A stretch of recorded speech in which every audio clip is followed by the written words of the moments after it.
Hello, everybody. Josh Brown here, back for another great episode on Franchise Euphoria. Well, today's episode is brought to you by IndyFranchiseLaw.com, a leading resource in the franchise space to help you if you're considering buying a franchise, turning your business into a franchise, or growing your business through a licensing or franchise structure. So go on, check it out, IndyFranchiseLaw.com. I think you'll find a lot of valuable and free information as you continue to kind of weigh franchising and licensing and the growth of your business. Without further ado, I hope you enjoy today's episode. Today, I'm thrilled to do a throwback episode to, going back to October 29th, 2013. This was the third podcast that I recorded, and it's one of my favorite early podcasts. It's with a prolific business author and writer and thought leader named Carol Tice, who has a lot of thoughts on franchising and came on to speak about mistakes that franchisees should avoid before buying and when operating a franchise. And I found the interview, as I re-listened to it, to be just as good as I remembered it from way back when. And Carol is very blunt, very honest, doesn't pull any punches, and I think provides some great insight into what you should be thinking about before you buy a franchise. So without further ado, please enjoy this, what is my third episode way back in 2013 with Carol Tice. Are you thinking about buying a franchise but concerned it might be a big mistake? If so, you will want to tune into this episode of Franchise Euphoria. Today, I am thrilled to be interviewing Carol Tice. Carol is a longtime business writer and also the owner of her own six-figure online business launched in 2011. Her new book is The Pocket Small Business Owner's Guide to Starting Your Business on a Shoestring. She was a staff writer at the Puget Sound Business Journal for nearly 7 years. Since 2006, she has been a full-time freelance writer and covers franchising and entrepreneurship for Forbes. Her work has appeared in the Wall Street Journal, Forbes, Entrepreneur, Seattle Business, Seattle Magazine, among many others. Corporate writing clients have included Costco, American Express, Dun & Bradstreet, and Dell, as well as the top websites Copyblogger, ProBlogger, Freelance Switch, and many more. I am thrilled to have her on the show, and welcome, Carol. Hey, thanks for having me. How are you doing today? I am doing good. So you've been a writer for quite some time, and it's obvious you have a lot of experience and have been very, very successful. I'm kind of curious, have you always loved writing? You know, I really did. My first form of writing was songwriting. That was what I pursued up until I was about 30. And then I found the kind of writing you get paid for. And I kind of never looked back and really plunged into the world of reporting and writing nonfiction, and wrote for alternative publications. And then I spent 5 glamorous years writing about nothing but home improvement retailing. And that was sort of my big introduction to business, which when I got the job, I just thought, oh, this is going to be so boring. And I was totally fascinated. 5 years went by in like a blink. And that was just covering lumber yards. Really? But I learned everything really that I know about business from that job and from all those hardware store owners about business and how to have a profitable business and how to evaluate a business opportunity. And that really, when I got to the Puget Sound Business Journal, I started covering franchising. And so I was covering both, national franchises that would come into the Seattle area and franchisors that were based here. Including Taco Del Mar was one of the big ones that I covered, all of their many missteps. And it's all kind of a sad story. Eventually they basically went broke and the franchise was bought. The original owners kind of had to go out of the picture. And it's a successful chain today, but they aren't involved. They lost control of the company. So, I've lived through a lot of business drama like that and learned a lot about franchising in particular, the whole world of this model and when it makes sense and, when it doesn't.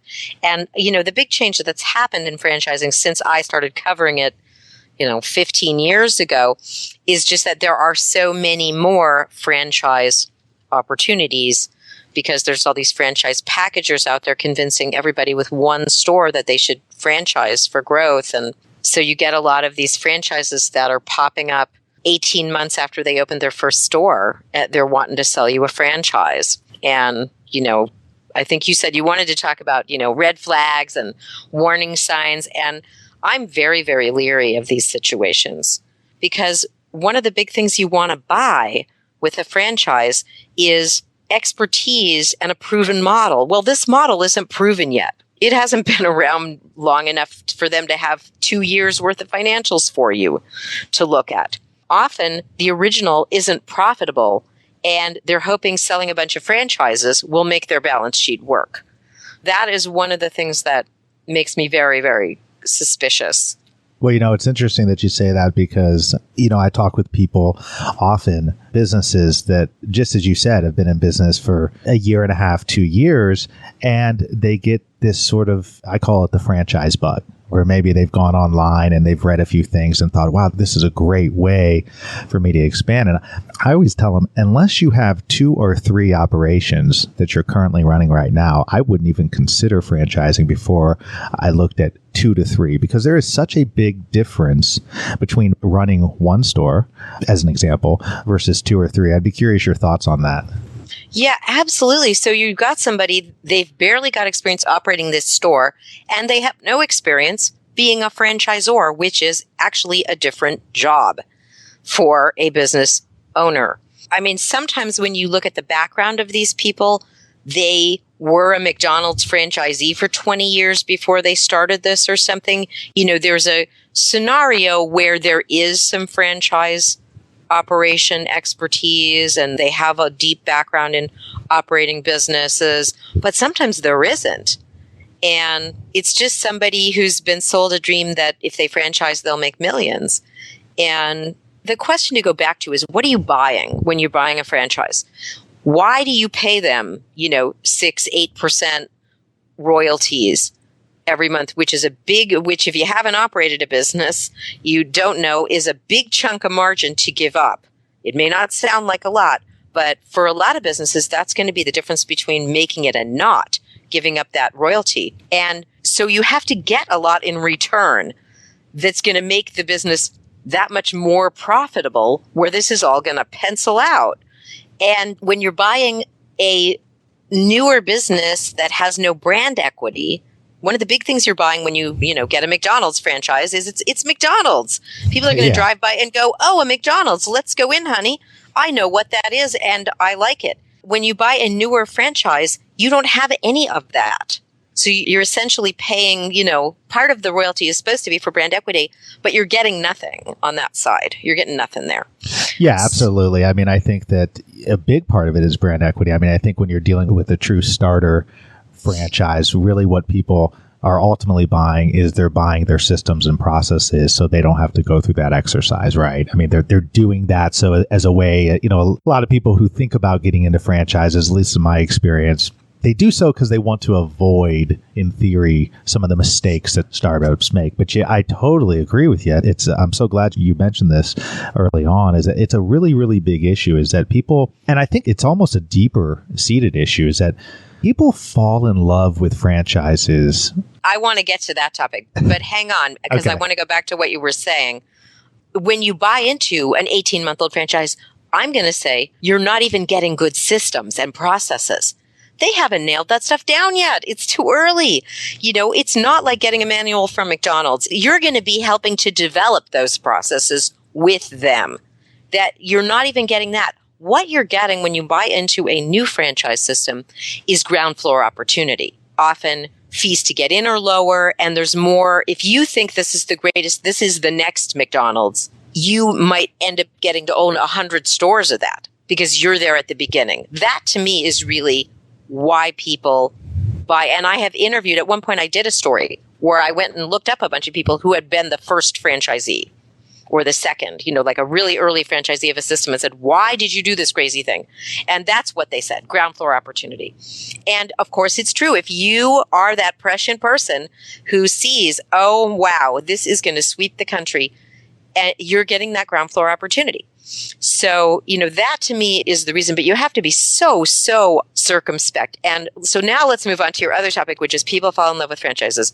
I have interviewed so many franchise owners, and often on stories about doing due diligence for franchises. I will ask franchisors, give me some people who you think did really great due diligence to talk to so I can hear about how many different systems they compared and, how they went to the discovery days of each one. And half of those people that I hand selected as due diligence stars, when I get them on the phone, they say, I went in a Taco Del Mar and I thought it was awesome and the food was great and I bought a franchise. That is what happens over and over and over. People come in and it's like a romance. It's like a romantic comedy or a tragedy. They go in and they go, oh, I love this pizza. Must own this, or whatever. The gutter cleaner comes or the Novus windshield guy and you go, man, that's a great business. I want to buy into that. And honestly, they don't do any research. And it's terrifying to me. That is absolutely terrifying to me. As a risk-averse person, let me just say, I find that terrifying. Well, even somebody who's not risk-averse, though, that's terrifying. I mean, people who are not risk-averse still shouldn't do things on a whim. I mean, there's still a lot of research that goes into that. I completely agree with you. I have that experience all the time where people will come and meet with them, and the first question I ask is, so why are you interested in the franchise? And a lot of times they'll say, well, because you never see them go out of business, or I just love their sandwiches, or, whatever the case may be. And for me, it's always like, well, do you understand their underlying business model? And 9 times out of 10, they don't. No. Yeah. No idea. How profitable are they? Here's some questions I like to see people asking before they buy a franchise. How many of these franchises have been sold off, closed, or changed hands in the past year? I think they have to disclose that some in the franchise document, and then they're going to give you a list of franchisees to call, or the happy ones, and you want to call some other ones, not those ones. You want to just go to the phone book and randomly start calling some owners and see what you hear. Then you want a job. My next question is, have you spent a day job shadowing an owner and operating this business? Because so many people have fantasies about franchise business operation that this is something, they're a dentist, they're a chiropractor, and they're thinking, oh, I've got a lump of money I need to invest in something, and I could buy a franchise, and then it would magically be a cash machine that I would not have to pay any attention to. And I will not have to show up at this store or hire or fire, or I'll hire a manager and everything will just run like a top because it's a franchise. And that is usually a sad misconception. That is not going to work out. You are going to need to operate the business 99% of the time. Absolutely. And if you don't like standing on your feet all day, talking to workers who speak English barely as a second language, buying a Subway may not be what you want to do, but you won't find that out till it's too late unless you job shadow. There's a lot of franchises that are service businesses. Go drive around with a BrightStar Healthcare person and watch them make calls on people and try and sell that service to people all day long, and see if you find that fun and challenging, or if you would rather be shot than beat the street. Yeah. Day after day to drum up business, because that is what you do in service businesses. Marketing, and sales calls. So, you need to puncture the fantasies of what this is like and that these are magical cash machines. And then the other thing is to ask these owners if they would buy again, if they had it to do over again. Ask them if they would make more money if they, went and got a desk job somewhere. There's a lot of fantasies about how profitable this is going to be. And you should take your hint from the fact that most development of fast food restaurants now is multi-unit development. That's because each one is so barely profitable that you would need to operate 10 or 20 to have it actually be a living for you. Now, tell me, in your experience over the last 15 years, what do you think is one of the biggest drivers of that myth? The myth that these are just cash machines, you open one up and you're on your way. Boy, I don't know. The thing is that a lot of the failure in franchising goes on behind the scenes. The average person on the street probably doesn't know that a Quiznos is way less profitable than a Subway, and that their franchises are desperately unhappy people who are constantly suing Quiznos and getting multi-million-dollar settlements because they feel so ill-treated, they are overcharged for their goods, and they make all these allegations against the company, and they're unhappy campers. Kahala is another franchise system, still Cold Stone Creamery, that's been sued and sued. Yeah. Yeah, people are oblivious to all they know is there's a Quiznos store down the block, and they don't know that the owner of that Quiznos store has changed 5 times in the last 5 years, because each person gets in, sizes it up, realizes it's a disaster, and sells it to the next sucker. You have to dig into what is going on and actually read these franchise disclosure documents and then start asking questions. Not read that and go, oh, okay. Yes, they have to disclose some useful things in there, but it's still spun the company's way. They're still putting the best possible light on the business in that document. Well, that's true. You're going to have to go out and start digging. Yeah, and also in many of the requirements in the franchise disclosure document, there's averages as an example. Averages on what their profits are, and so it's so geographic based that you're exactly right. And I tell people that all the time. And I really like your list of questions. I have a list as well, and all those questions are on. And I'm curious for the person out there who is considering franchise options right now, maybe hasn't made a decision. What would be the first thing that you would recommend that they do? Well, usually by the time they get to me or anyone else, they've got an idea in their head of sort of what type of franchise they want to do. I guess there are people who are just like, I want to buy a franchise. I have no idea what. And they're really starting at ground zero. But most people I tend to encounter have a vague idea that they want to open maybe a Kumon Math Center or maybe a Subway. They have an idea of the type of industry they want to be in. And the thing nobody does is, okay, well then pull out the 6 top franchises in that niche and get all their franchise disclosure documents and compare them. Yeah. Who's growing? Who is closing a lot of units? And, how do their territories differ? One of the things that kills franchises and that franchisees complain about the most, to me anyway, is that their territory turns out to be not what they thought. And the next thing they know, the company seems to be opening a company unit of it across the street from them or down the block or, 1 mile away. And the business keeps eroding and eroding. So understanding, what are you buying? What are you getting here? How much territory, how much marketing help will you get? How much training are they going to give you? Because some of these franchisors, their training systems are very abbreviated. It's like 3 days when you join and good luck. And others are there the whole week that you open, and they come back a month later, and there's like 6 months of different training events, and then there's ongoing. There's big differences in how much support you are really going to get. Ask them how many people make up their franchise support organization. Do they have a real estate expert who's going to help you pick a location, or are you sort of on your own to figure that out? Find out what you're really buying for this royalty you're giving up and this big fat, $15,000, $20,000 of franchise fee you may be handing them on the top, from the start that you're never going to get back. What are you getting for that money? And talk to other franchises and find out if they fulfill on that, if they feel supported. And I think, too, on a fundamental level, at least everybody that I speak to, I always try to learn a little bit more about their personality, because I certainly feel, and I'd be curious your thoughts on this, how personality plays into picking a franchise or in just figuring out if buying a franchise is right for you.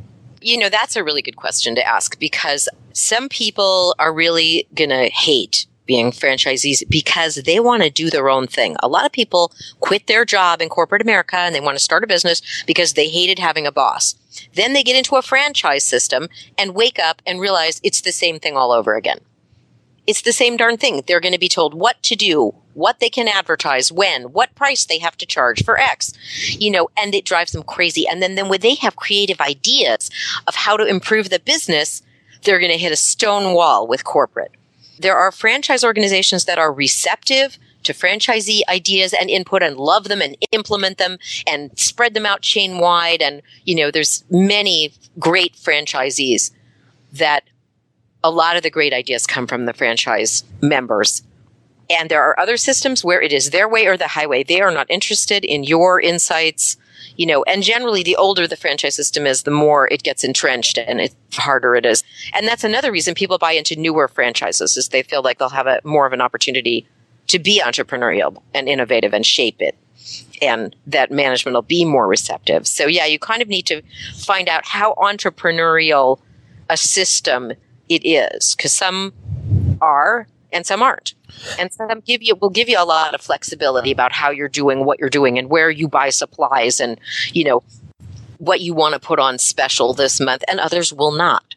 Yeah, and I find the really good ones do value, they may not, you as an individual franchisee may not have a big enough voice in a large established franchise system, but certainly the good ones that I've seen through franchisee associations, sort of the power of the franchisee owner operators, if they get together, that's actually one of the due diligence, questions and principles that I always encourage people to find out, is how other franchisees have experienced that, because you really want that, as even though you're buying a set system, as we all know, I mean, things change over time, and you as the franchisee owner operator are right there on the ground that sees things day in and day out, where the franchisor back at the corporate offices just isn't seeing those same things. So you really need the franchisor to be open to those kind of suggestions. Yeah, but even in the systems that are, the wheels of change turn slowly, and that's something you just have to realize. If you really want to do your own thing, be your own person, being a franchise owner may not be for you. If you are the kind of person who feels terrified about how to run a business and you feel like, I would like a ton of support and a manual that just takes me through it step by step and I'll just follow it and everything will work out, franchising could be great for you. I mean, the idea is that you're taking some of the risk out, but there's a lot of controversy about whether it really does, about statistics about how much more successful franchises are than mom and pops. And there's a lot of debate out there about how much we can really rely on the data that says franchising is more successful. I think franchising in a successful system is more successful. I don't know about it overall. I don't know if I would. I think you're absolutely right, because the big myth is, you see numbers out there, and I've actually been at events, where people are selling franchises and they use these numbers, and it's I usually raise my hand and try to correct them, but they'll say, you have a 90% chance of success. And I go, no, that's just not true. I mean, that's an absolute lie. I mean, there's no other way to say that, because the numbers that they're calculating and basing that off of don't count as failures stores that resell. So in other words, right. So if you buy a franchise, if I buy a Jimmy, if whatever franchise it is, okay, if I buy it and instead of going bankrupt, I just say, okay, I find another buyer who I'm going to resell to. Well, that's just like a failure in most instances, because if it was running very well and if it was profitable, you likely weren't going to sell. Now, there are exceptions to that, but those resells aren't counted as failures. And so it really skews those numbers. And in my experience, there really is any more likelihood of success in franchising than there is in just starting up a small business, with the exception of what you said. When you are in with a very experienced and good franchise system, you do have a little bit of a leg up on that. Well, and as you say, you've picked a system that is a good fit for your personality. It's entrepreneurial and you're entrepreneurial. It's a service business and that's the kind you like. You've made those other matches and you're in a successful system. Yeah, you probably are in good shape. The question is finding that fit and really doing the homework to know that this system is a good investment. And, these days, I mean, the thing is, when I started covering all this, it was a lot cheaper to get into a lot of franchises. I mean, there are some low-cost ones obviously still around. But these days, you can't open a fat burger, hole-in-the-wall franchise for like less than $750,000. And I was going to say that to me is the other big thing that I think people don't understand and that I think runs them into trouble is how much cash you're going to need to get over the ramp hump, the startup phase of this, to live on, to put into the business. I think people tend to not be on top of this, and then they run out of money They're not understanding that they're not going to be able to take a dime out of this business for a year or two, and they need enough to live on from some other source all that time. Yeah, in my experience, that's the biggest issue. That's my top issue that I find with people is they're undercapitalized. Yeah. And, people think that they look at it with the rose-colored glasses on. They think, oh, well, I'll get this up and going. And that's not going to happen to me. And the reality is, I think you need at least 6 to 9 months of cash reserves or the ability to get capital, because you are going to go through a ramp-up period. There's just no question about it. It's very rare that you don't. And if you are that rare circumstance, then you're all the much better for it. But it's the people who have the capital or have the ability to get the capital that can make it through the early cycles. And I find that is a big, big problem in franchising. It's also a big problem, I think, in non-franchise businesses, because I see that a lot too. Yeah, in startups in general, there's a tendency to just radically underestimate how long this is going to all take. And the formative experience that I had about this came when I was a secretary, and my boss had a cousin who was opening a restaurant. And it sounded great. It was going to be an Italian restaurant. It was going to be called Yo Mama's. And and he had all these great old Italian recipes. And this just sounded fantastic. And then he started building out the restaurant. And he built, and there were contractor delays and these kind of delays and that kind of delays. And meanwhile, he's paying rent. And eventually the restaurant never opened. He ran out of money, the end. Wow. And that was a really early formative piece of education to me about entrepreneurship, and how people underestimate what it is going to take financially to get the business open and run it while it, finds an audience, finds customers. It's not going to, I don't care what franchisors tell you, you're going to open that new, even McDonald's, and you're going to have to, it's not going to pull in 2.6 million the first year, like their average that they disclose tells you. That you're not going to earn that, and there's just so much to learn about budgeting and labor and the cost of goods. And, you're just going to be learning. And in the meanwhile, you're not operating, at super top efficiency, and you're not netting the gross, the net income isn't there.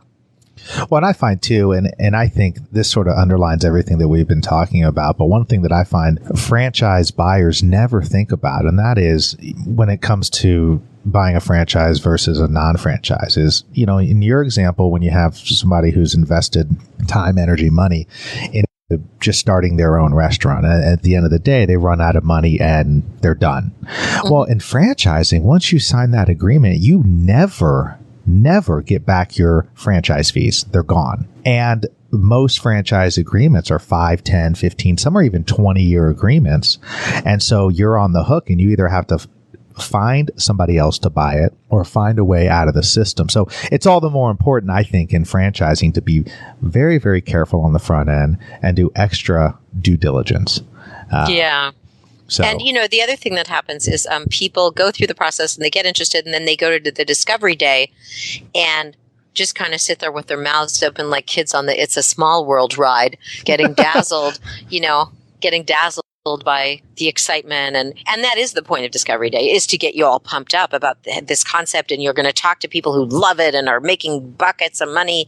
And instead of using it as your opportunity to ask really hard questions about what is the background of the managers of this? What other businesses have they operated? How did those do? Did they sell them to a big corporation for billions, or did they go broke? What are you going to do for me if my business is floundering? What support is available? And then to go from there, out from Discovery Day, to talk to people operating the franchise and talk to people who operate the competing franchise. And start getting a feel for how happy franchisees are in this system. How much money are they really making? How many hours are they really having to work? Is another one that probably people radically underestimate just as much as the money.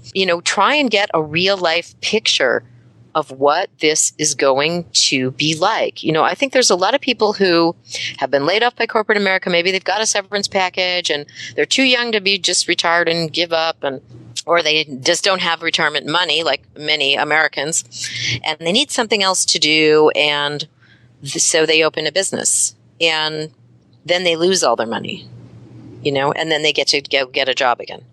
Yeah, exactly. And you want to avoid that. That is what you want to avoid. Well, and I think underlying, and you've given so many great nuggets here, Carol. I really appreciate it. I mean, I think the audience is going to really benefit from this. I think, there's never a guarantee for success, right? I mean, whether you start your own business or whether you're buying a franchise, there's no guarantee for success. But you have to prepare for it. I mean, you have to go through a systemized process yourself of determining what franchise or what business is going to be right for you. Failing to do that is just a recipe for disaster. And I see that all the time. It's never risk-free, but getting into business is never risk-free. But you can take a lot of the risk out of the equation by doing some real research, talking to franchisees who aren't the ones the company gives you, and really hanging out at that business, watching it operate, and really looking at their numbers and finding out, what it's all really about. I want to just say one sort of closing point. One of the big ways that a lot of people finance their franchise is through what's called a ROBS transaction, rollovers as business startups. And that's where you borrow money out of your 401k, set up a new 401k in the name of the business, put the money in there, and then you borrow it out tax-free. As you might imagine you might be asking yourself, how would that be legal? And the answer is it may not be. The IRS has taken an increasingly dim view of ROBS reactions and of ROBS transactions, I should say, and has warned repeatedly that they plan to review them all with an eye to disallowing them. There are still companies out there aggressively selling this to people. We'll help you do it and set it up. And I just want to say, at one point, I did a large investigative piece about this and talked to a lot of experts in franchise law and in tax law. And just don't do it is the conclusion. You don't want to do this. If you want to use your retirement money to start a business, first of all, it's a bad idea and I don't want you to. But if you're going to do it anyway, just cash it out and pay the penalty now. Don't do this maneuver where you set up the new 401k and then you borrow it out and you think you're not going to pay tax on it. You are going to end up paying tax and penalties and everything is what IRS has repeatedly said. We are coming for these transactions. We're reviewing everyone. We think they are a scam. We think they're a tax dodge. And so just know that when it comes to financing your business, you look very hard before you engage in this transaction. Well, I'm so glad you mentioned that because, quite frankly, whenever I mention that to people, they have no idea what I'm talking about. Most people don't even know that that's an option. And, there's really 3 companies out there that are selling these like crazy. One of them sort of finding the calling financial advisors, tax professionals, stuff like that, and asking if they've ever heard of them. And all of them, to a T, have talked about the fact to be very, very careful about that. And in fact, recommending not to do it. So, yeah. It's an arcane and complex, little-known transaction.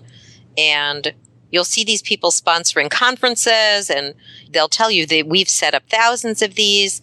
And what they don't tell you is the IRS is planning to review every one of them, because they believe they are fraudulent. And they have warned in a couple of different disclosure letters. And I believe in 2011, they started looking at them. They opened a unit, hired a group of people to just sit there and look at them. So you don't want to be here.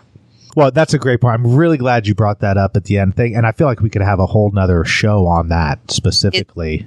Financing. Yeah. It's such a big deal. But I know that you have a book, The Pocket Small Business Owner's Guide to Starting Your Business on a Shoestring. I'd love to hear more about that.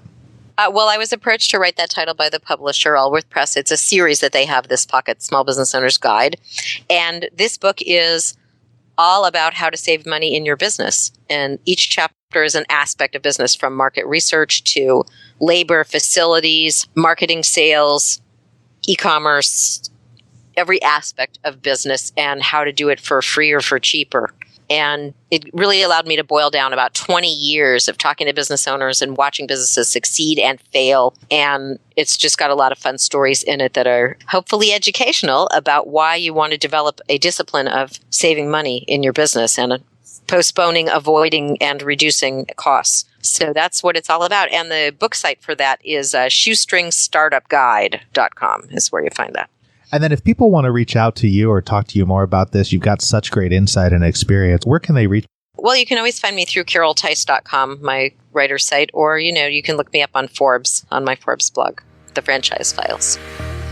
Well, Carol, thank you so much. I love your passion, and I love all the great advice through this interview, and I've really enjoyed speaking with you. Hey, my pleasure. All right, take care.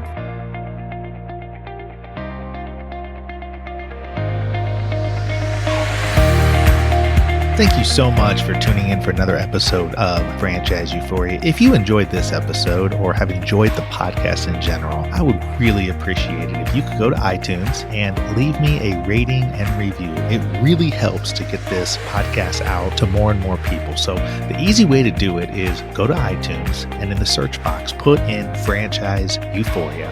You will then see my cover art, and you click on my smiling face that says Franchise Euphoria, and then click on the link that says ratings and reviews. It's that simple, but boy, oh boy, does it mean the world to me when people leave ratings and reviews. And like I said, it really helps get the show out there. Once again, would love it if you would go to iTunes and leave a rating and review if you enjoyed this episode or other episodes of the show.